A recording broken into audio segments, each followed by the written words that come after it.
दोस्तों, किसी ने सच कहा है, सोच बदलिए नजरिया बदल जाएगा। नजरिया बदला तो जिंदगी बदल जाएगी।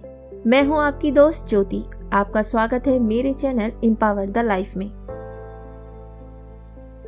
आज की कहानी का शीर्षक है बुद्ध और भिखारी। एक बार एक भिखारी अपने जीवन से परेशान हो चुका था, क्योंकि उसे अपने जीवन को चलाने के लिए भीख मांगना पड़ता था। उसे हर एक चीज के लिए भीख मांगना पड़ता।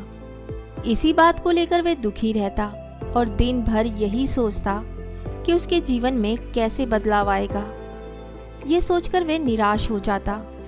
वह हर दिन देखता कि बहुत सारे लोग निराश होकर, आंखों में आंसू लिए लोग और विभिन्न चिंताओं से परेशान लोग गौतम बुद्ध की तरफ जाते और वापस लौटते समय वे लोग बहुत ही खुश होते थे।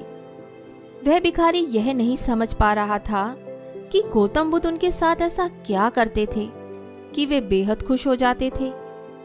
वापस लौटते हुए लोगों के हाथों में ना तो ढेर सारे पैसे होते, ना ही सोना चांदी। तो फिर ऐसा क्या होता कि लोग बुद्ध के पास से लौटते वक्त इतना खुश होते? ये सब सोचकर उस भिखारी ने भी निर्णय कर लिया कि वह भी महात्मा बुद्ध के पास जाएगा और देखेगा कि ऐसा वहां क्या हो रहा है कि दुखी लोग उनके पास जाकर खुश हो जाते हैं। वह बुद्ध से मिलने के लिए उनके पास चल पड़ा।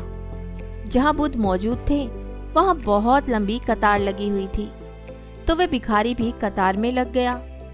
कतार में लगकर वे अपनी बारी का इंतजार करने लगा। देखते ही देखते उसकी बारी आई और उसने बुद्ध से कहा, बुद्ध, मैं बहुत गरीब हूँ, मेरे पास कुछ भी नहीं है।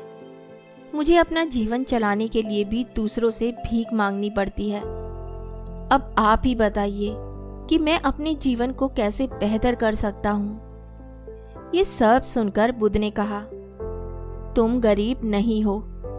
तुम्हें ऐसा लगता है क्योंकि आज तक कभी तुमने किसी के लिए कुछ भी नहीं किया, ना ही तुमने कभी किसी को दान दिया, ना ही तुमने दूसरों के लिए कुछ किया। ये सब सुनकर भिखारी के मन में एक आशंका जाग उठी। अपनी आशंका को दूर करने के लिए भिखारी ने पूछा, मैं तो एक भिखारी हूँ, मैं लोगों को दान कैसे दे सकता हूँ और कैसे लोगों की सहायता कर सकता हूँ? मुझे तो खुद अपना जीवन चलाने के लिए दूसरों से मांगना पड़ता है। ये सब सुनने के बाद गौतम बुद्ध थोड़ी देर चुप रहे और फिर उसे बोले, तुम्हारे पास हाथ है जिसे तुम लोगों की सेवा में लगा सकते हो, दूसरों का भला कर सकते हो। इसके अलावा तुम्हारे पास मुंह है जिससे तुम लोगों से अच्छी अच्छी बातें कर सकते हो और दूसरों का हौसला बढ़ा सकते हो। ये सब करके भी तुम दूसरों की सहायता कर सकते हो। जरूरी नहीं कि दान सिर्फ पैसों से किया जाए। हम चाहें तो हम शिक्षा का भी दान कर सकते हैं, चाहे तो अन्न का भी दान कर सकते हैं। ऊपर वाले ने अगर किसी को पूर्णतः अच्छा शरीर दिया है तो वह गरीब नहीं है, वह बस दिमाग से गरीब है। उसे इस विचार से हटकर दूसरों की सेवा में लगना चाहिए।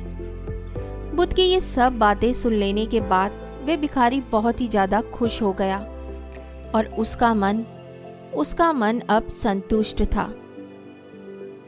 दोस्तों, तो इस कहानी से हमें यह शिक्षा मिलती है कि हम सब इस बात की चिंता में समय बर्बाद करते हैं कि हम गरीब हैं, लेकिन यह सत्य नहीं है। सत्य तो यह है कि जब हमारा शरीर पूरी तरह से बेहतर है तो हम उसका उपयोग करके आगे बढ़ सकते हैं और खुद के जीवन को बेहतर बना सकते हैं। अगर कोई व्यक्ति सिर्फ अपनी गरीबी पर ध्यान दे और उसे बदलने की कोशिश ना करे तो वह मूर्ख है। इसके अलावा हमें इस कहानी से यह भी सीख मिलती है कि दान सिर्फ धन का ही नहीं, शिक्षा, भोजन, अच्छे विचार आदि का भी किया जाना जरूरी है। अगर आपके पास धन नहीं है तो आप शिक्षा का दान कर सकते हैं, या फिर आप दूसरों के लिए अच्छे विचारों का भी दान कर सकते हैं। इससे समाज बेहतर होता है, इससे आप बेहतर होते हैं। उम्मीद करती हूँ आपको कहानी पसंद आई होगी। तो बहुत जल्द मिलती हूँ एक कहानी और नई सोच के साथ। तब तक हंसते रहिए, मुस्कुराते रहिए और अपना ख्याल रखिए।